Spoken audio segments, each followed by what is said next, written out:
What's his real name? Somebody help me. It's Neil Tyson, the grab ass. That's what What's your dumb thing that you spend way too much on? Oh my God. I guess this Bitcoins is probably the worst thing I've ever. Can I talk about Bitcoin for a second? Here's the thing. I am in the world of finance. I'm a bigger asshole than Neil Tyson DeGrasse, right? And the reason is this. Wait. Okay. Neil Tyson DeGrasse? Oh, NTD.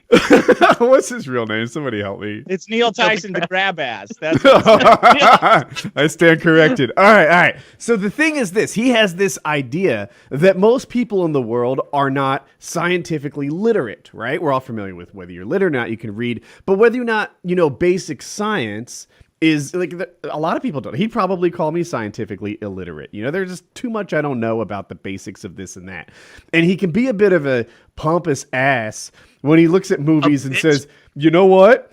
Icicles would never stack that high. They just have not enough density for strength. The maximum height of an icicle is 100 feet. Or whatever the fuck he would say.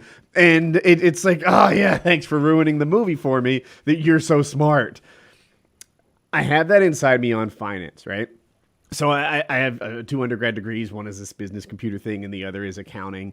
And my observation is that it seems like most of the world is financially illiterate. So when I hear these guys claim with wicked confidence that the stock market is about to do this or that Bitcoin is about to do that, Bitcoin's going to 100 grand, I guarantee it.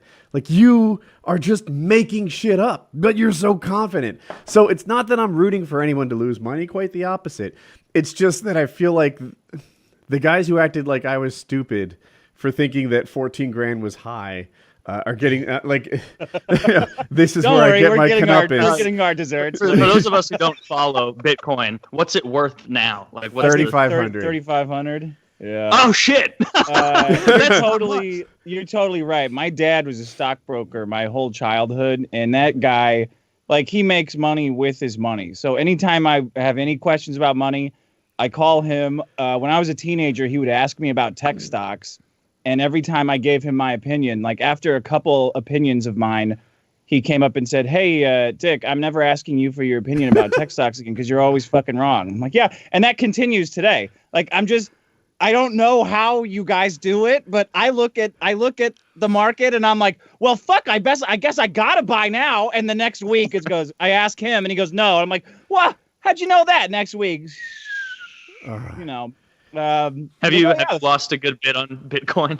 No, because I got in early, but because I didn't get out at the peak. So yeah, it's stupid. It's fucking stupid. I did a stupid thing with Bitcoins.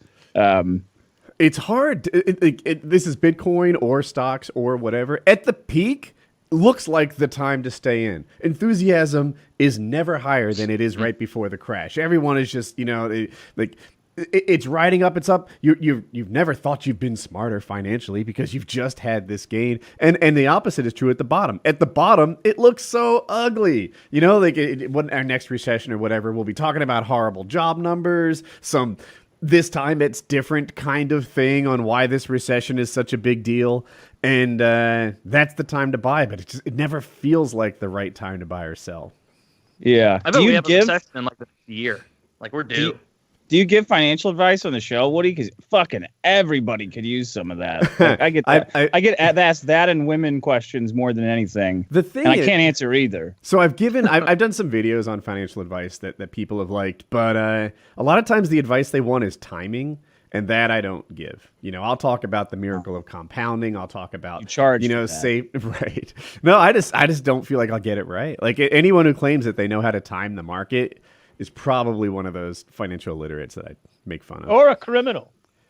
Or a criminal. Yeah. Criminals may know something. I used to be an insider trader. Not a legal one, but I yeah. And when I worked in IT, used to be an insider trader. He's going to be in prison.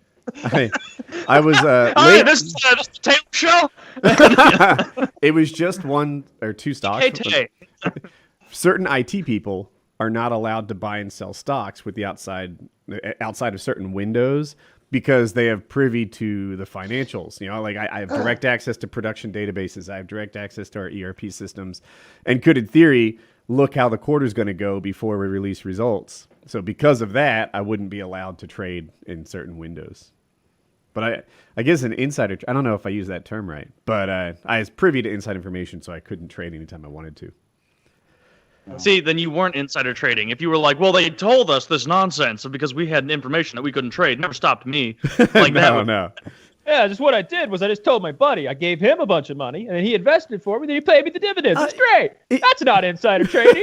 No, That's just a conspiracy. The truth is, it would have been a lot of work to put it together. Like, one, the ERP systems stretch around the world, so you got to, like, consolidate it. And two, a lot of times it wasn't, like, done until, like, right before results came out. Like, they're still massaging it, figuring out if they want to write something off or depreciate it slowly or whatever it is they're doing.